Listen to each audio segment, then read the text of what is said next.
Welcome to an exploration of Korea's most extraordinary destinations. This presentation highlights the top 10 must-visit places across South Korea. Prepare for a journey through some of the most remarkable and breathtaking locations in the country. From distant corners of the globe, travelers arrive in Korea to experience its unique blend of tradition and modernity. South Korea offers a diverse array of incredible, must-see destinations for visitors from around the world. This is not an ordinary travel guide. It is an epic showcase of vibrant cityscapes and some of the planet's most stunning natural wonders. Significant investments in travel, accommodation and cuisine have made Korea a premier destination for global explorers. This guide provides an essential overview of Korea's top attractions. Here are the 10 locations that belong on every traveler's bucket list. The list includes ancient palaces, breathtaking islands, and one of the world's most intense borders. With comprehensive coverage and expert insights, this documentary is ready to begin. By the conclusion, viewers will be inspired to consider Korea for their next adventure. The landscapes and experiences featured are truly remarkable. Prepare for an unforgettable journey. Fasten your seatbelts. The exploration covers everything from bustling urban markets to tranquil mountain vistas. Discover real-life locations featured in popular films and dramas, brought vividly to life, presenting the top 10 must-visit places in Korea, an experience not to be missed. Let the journey begin.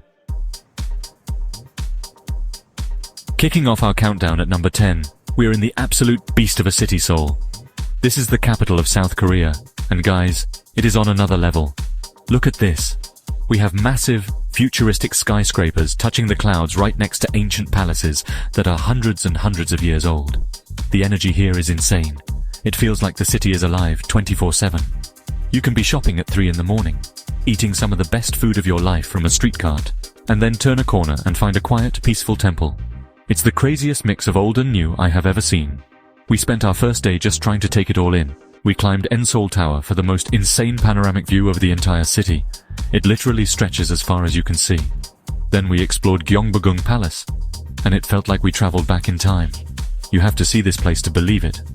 Seoul is the perfect start to our Korean adventure because it has a little bit of everything. It's the vibrant, beating heart of the country, and honestly, you could spend weeks here and still not see everything. This city is a must-visit. Alright, for number 9, we left the big city and flew down to the coast to Busan. If Seoul is the heart of Korea, Busan is its cool, laid-back soul.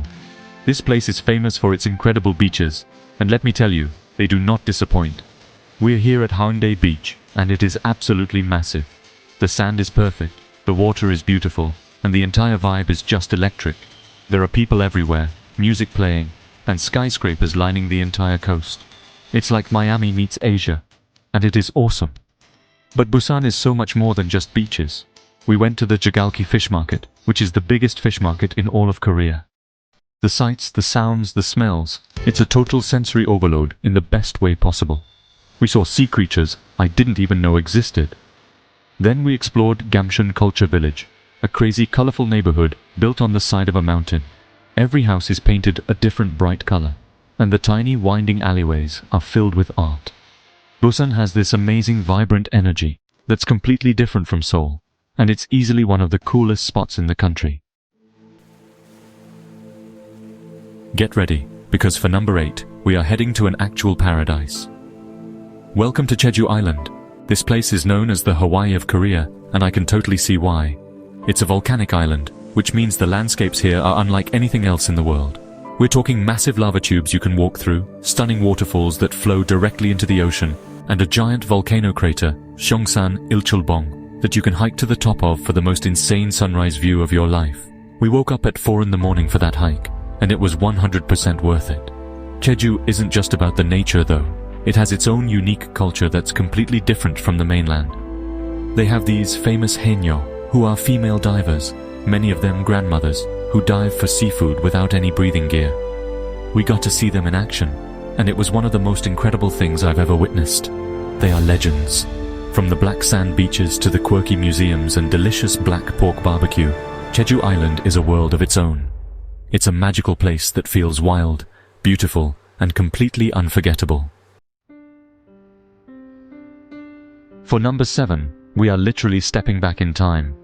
This is Gyeongju, the ancient capital of the Silla Kingdom, which ruled Korea for almost 1,000 years. This entire city is basically a giant, open-air museum. There are no skyscrapers here. Instead, you have ancient temples, royal tombs, and historical sites everywhere you look. It's insane. We're standing in front of these giant grass-covered mounds, and these aren't just hills. They're the tombs of kings and queens from over 1,500 years ago. It's like something out of a movie. We rented bikes and spent the entire day cycling from one incredible site to another. We visited Bulguksa Temple, a UNESCO World Heritage Site that is absolutely breathtaking. The level of detail in the architecture is just mind-blowing. Then we went to the Cheomseongdae Observatory, which is the oldest existing astronomical observatory in all of Asia. It was built in the 7th century. Gyeongju is so rich in history and culture. You can feel the thousands of years of stories in the air. If you're a history nerd like me or just want to see something truly ancient and beautiful, Gyeongju is an absolute must.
Korea.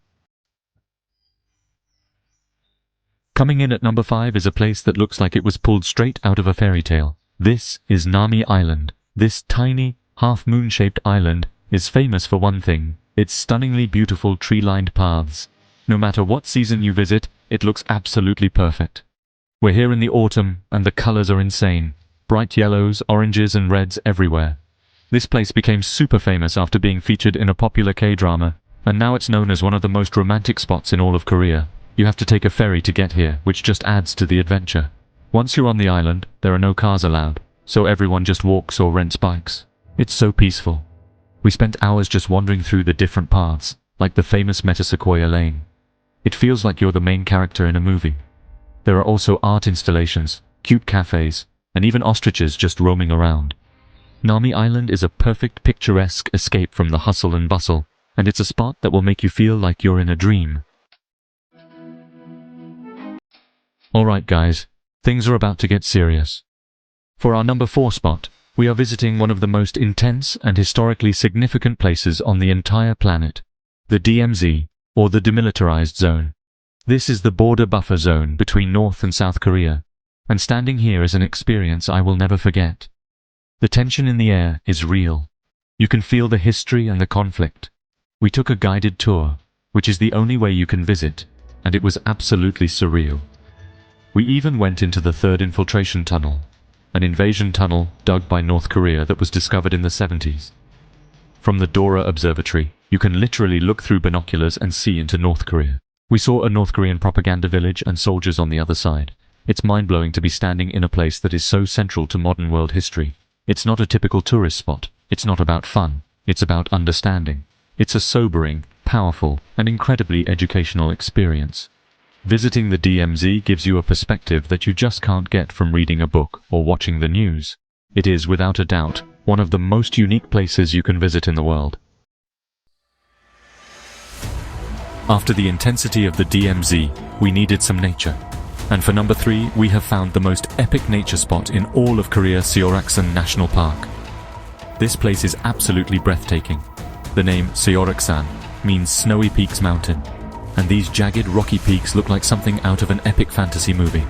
The views here are just on another level. We took a cable car up to one of the peaks, and the scenery from the top was just jaw-dropping.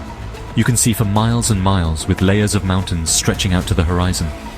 This park is a paradise for hikers. There are trails for everyone, from easy walks along crystal clear streams to challenging multi-day treks to the summit of Daecheongbong, the highest peak. We did a moderate hike to see the Biryong Falls, and it was incredible. The air is so fresh, and the sound of the waterfalls and the birds is so peaceful. We even saw a giant bronze Buddha statue sitting peacefully in the middle of the mountains. Seoul National Park is where you go to witness the raw, powerful beauty of Korea's natural landscape. It is stunning beyond words. We are so close to number 1, but at number 2, we have a city that is often the first and last place people see in Korea, Incheon. This is where the main international airport is, but so many people make the mistake of just passing through. Incheon is a destination in itself. It's a massive modern port city with a super cool vibe. We explored its famous Chinatown, which is the only official Chinatown in South Korea.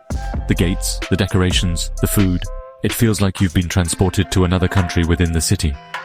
We ate some of the best jjajangmyeon, the black bean noodles that were actually invented here. Incheon is also a city of incredible contrasts. You have the historic Chinatown and open port area, and then you have Songdo, a futuristic smart city built entirely on reclaimed land. It's one of the most technologically advanced and environmentally friendly urban areas in the world. We checked out the Triball, a building that looks like a spaceship, and rode a water taxi through a man-made canal that runs through the city's central park. Incheon is the perfect blend of history and hyper-modern innovation, proving there's so much more to it than just an airport.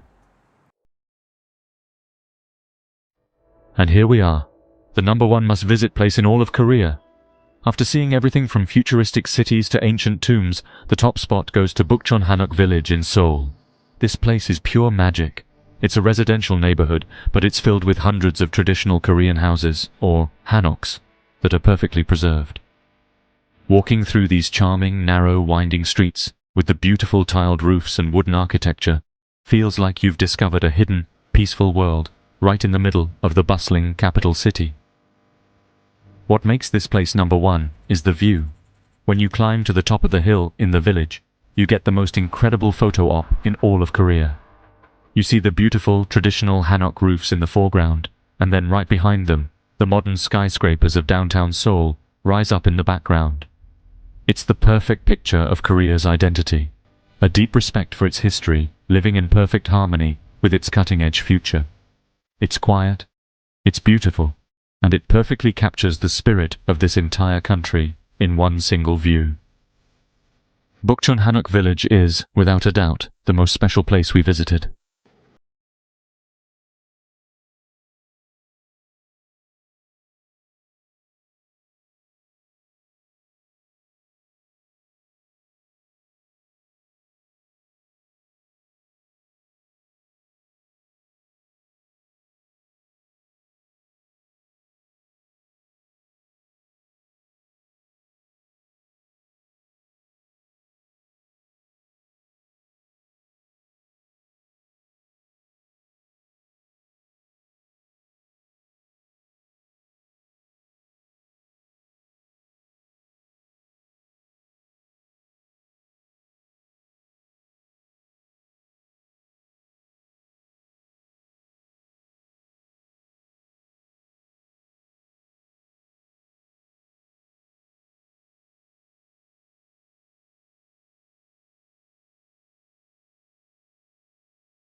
And you are not going to want to miss it. See you in the next one.